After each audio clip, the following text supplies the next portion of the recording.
ושנים קדמוניות. קודם שיברך יעיין בחוטי הסיסיות אם הם כשרים כדי שלא יברך לבטלה. Says before a person makes a beracha, he should check the tzitzit to make sure that they're all kasher, everything is good, in order that a person should not make a beracha lebatala. He brings down me'ikar adin en chova levdok.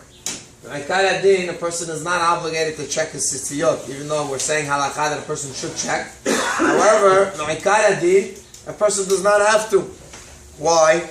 Because there's a hazakah. Hazakah is, yesterday it was kosher, 2 days it was kosher, 3 days ago it was kosher. Hazakah says probably today it's kosher. There's no reason to assume that something went wrong with it, since it was always good for the last I don't know how long. Again, we're assuming now this is your own tzitzit, where a person has his own hazakah, he's been using it for who knows how long, he has no questions. Why should he think today something went wrong with his tzitzit? So therefore, for that hazakah, person really me'ikar adin does not have to check. However, midat hasidut, nachon lebodkam. Midat hasidut, the person should try to check them im yesh lo penai, as long as he has time. Therefore, v'lachen im choshesh shemahmat bedikat hatziyot yafsid b'tfilat hasibud. Guy is afraid, if I'm going to start checking now, I'm going to end up losing the minyan. It's going to take me 1 minute, 2 minutes to check. By the time I get my tzitzit on, I'm a few minutes late already. Add 2 more minutes to that, I'm going to be very late. I'm going to miss the minyan. In such a case, better not to check.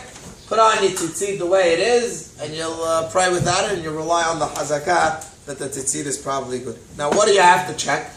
So he brings down, person, there's 2 different opinions. One opinion says you have to check from the beginning of the strings, which is where they go into the holes to make sure no rips are there, all the way down to the end of the strings to make sure nothing is ripped. However, he brings down that that's only an extra humrah.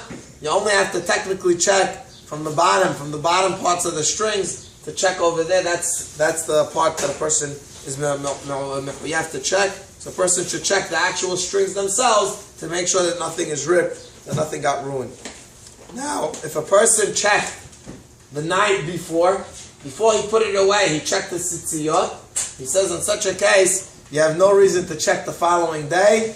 Once you check the day before and you put it away kosher, for sure the next day it's kosher. You don't have to check. You can put on immediately the tzitzit.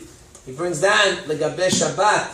Since we know Shabbat that a person is mahloket, some say you should check, some say you shouldn't check on Shabbat. So therefore he says to get away from all bayot, all problems, a person should check his tzitzit from Friday, make sure that they're good, put it away, and in such a case, he got away from all sfekot, and he's able to put on the taled the next day without having to check and without any issues.